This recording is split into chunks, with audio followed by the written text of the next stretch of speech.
دکتۆر بەرهەم ساڵح سەرۆک کۆماری عێراق شەشەمین پێشەنگای بەغدایی نێودەوڵەتی بۆ کتێب کردەوە.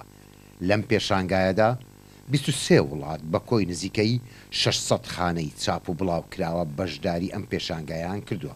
هذا المعرض الأكبر والأهم.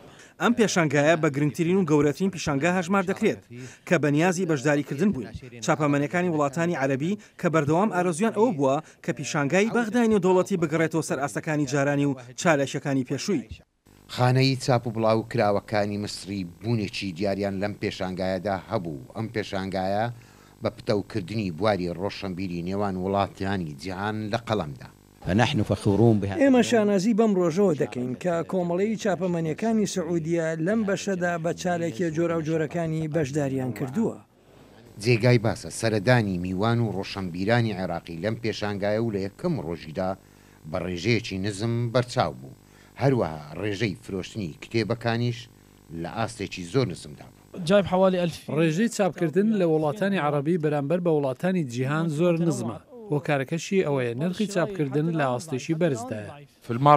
نزیکەی 2000 ناونیشانی کتێبمان هێناوە و تا ئەم ساتە وەختەش فرۆشمان کەمە.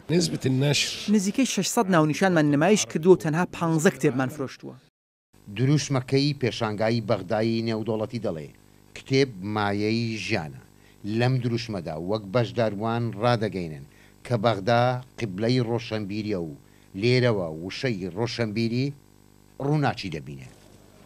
لە بەغداوە نزار عەبدوڵڵا دەنجی ئەمەریکا.